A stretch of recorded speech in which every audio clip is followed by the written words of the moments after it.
A gente já sabe o que sempre vai acontecer com o time do Flamengo. O Flamengo vai fazer segundos tempos horríveis. Sempre vai ser isso. É o quarto jogo consecutivo em que isso acontece.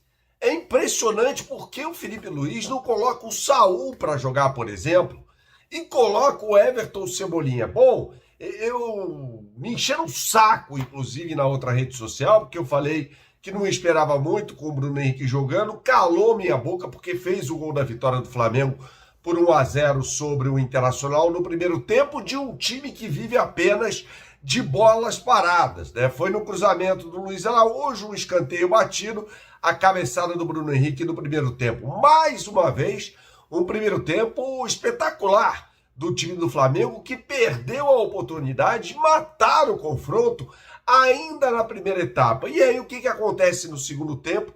Perde muito desempenho de forma irritante. O Felipe Luiz precisa ser questionado sobre isso nas entrevistas coletivas, né? Às vezes há os monólogos nas entrevistas coletivas. Tem que perguntar na lata, não dá 5 segundos. Escuta, por que o seu time cai tanto nos segundos tempos? Pronto. É mandatória essa pergunta. E é mandatório o Felipe Luiz explicar o porquê disso. O porquê que isso acontece o tempo todo. Veja, o Flamengo entrou em campo num 4-2-3-1, como sempre, né? Com o Plata, com muita liberdade, era um atacante de muita movimentação do Flamengo no ataque, né? O Bruno Henrique jogando ali definitivamente como um centroavante, Samuel Lino pelo lado esquerdo, pelo lado direito Luiz Araújo, Plata com a prerrogativa de se movimentar por todo o campo ofensivo, né? E assim, no primeiro tempo, o Flamengo criou muitas oportunidades de gol. Inclusive, o Jorginho fez uma partidaça na primeira etapa. Só que o Alan, mais uma vez, foi mal. Nada sai dos pés do Alan, né? Quando ele recebia a bola, inclusive, no segundo tempo, ele apenas recuava, né? O Emerson Royal fez um jogo muito ruim até sair machucado. Foi substituído pelo Varela, que melhorou, mas é um jogador que não faz um apoio tão sólido, né? Não ataca bastante. Agora, a questão é porque esse time perde tanto desempenho no segundo tempo e foram muitos erros não forçados. Erros de saída de bola, erros de escolhas até no campo ofensivo, né? Quando o Flamengo tentava fazer a transição, errava um passe, errava um drible. E aí escancarava-se mais uma vez essa enorme dificuldade, trazendo o Internacional, que estava mortinho no primeiro tempo, de volta para o jogo, e um time que ameaçou o Flamengo. Né? É irritante essa condição. Né? O Felipe Luiz precisa resolver esse problema, porque pegando um time mais estruturado, vai acabar sofrendo nos segundos tempos. E aí, numa competição de mata-mata, isso é letal. Isso significa a eliminação. Né? Não adianta você fazer grandes segundos tempos e ser um time extremamente irregular na mesma partida. Voltar a outro completamente, não ter o controle do jogo.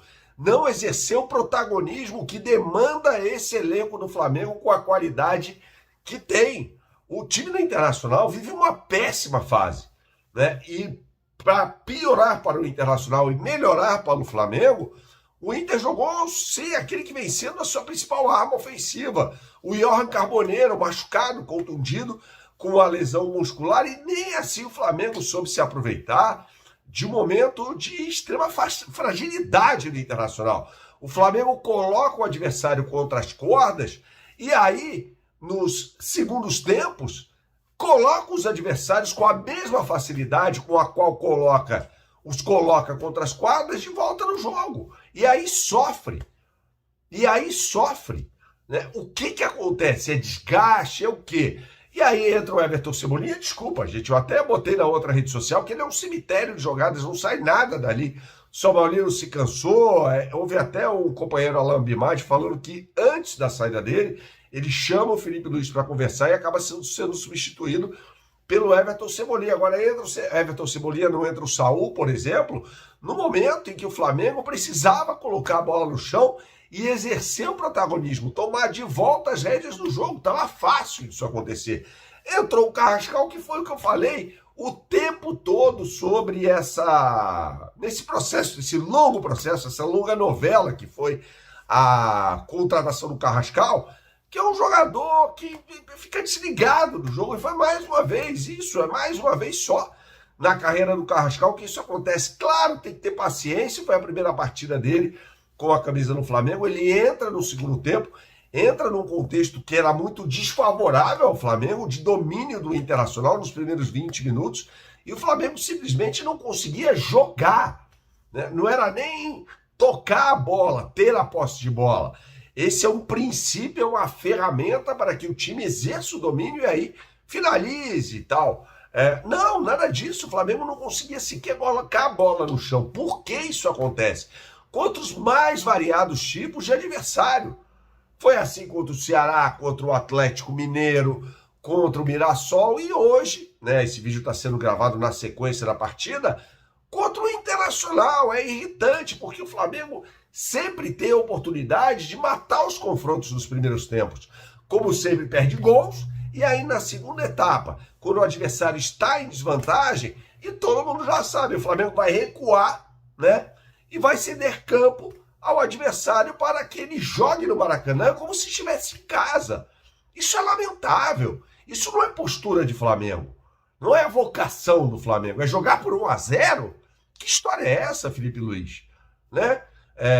Isso pode custar muito caro lá na frente. Num campeonato de regularidade como o Campeonato Brasileiro, até passa, né? Porque aí, à medida que você vai conquistando os pontos, em vitórias por 1-0, 2-1 e tal, você vai conquistando lá os 3 pontos e tal. Mas numa Copa, não.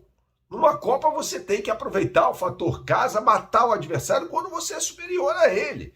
E o Internacional estava adorando aquela derrota por 1-0, porque sabe que foi pouco. Com o Rocher fazendo cera aos 16 minutos do primeiro tempo já. O Internacional, diante da crise que paira no Beira-Rio, veio para perder de pouco para o Maracanã e conseguiu muito por causa da incompetência do Flamengo. É impressionante, porque eu venho gravando vídeos pós-jogo, sempre com alguma reclamação, né? Assim, era o momento de talvez enaltecer a vitória do Flamengo mais uma vez, mas não dá diante das circunstâncias, né? Chega a ser irritante contra o Ceará vencer por 1-0, tendo o controle absoluto da partida, quase toma virada no segundo tempo, contra o Atlético Mineiro pela Copa do Brasil. Era para ter matado o jogo no primeiro tempo, né?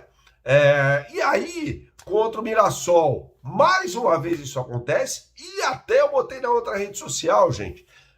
Primeiro tempo exemplar do Flamengo, a ver se não perderá desempenho no segundo tempo. Batata, aconteceu, isso não pode ser normalizado. Essa situação é gravíssima, o Felipe Luiz precisa ser cobrado em relação a isso. É um absurdo, o Flamengo perde a oportunidade de matar o confronto e vai ter que jogar muita bola no Beira-Rio para não jogar pelo empate. Essa não é a vocação do Flamengo, mas tentar ganhar no Internacional em Porto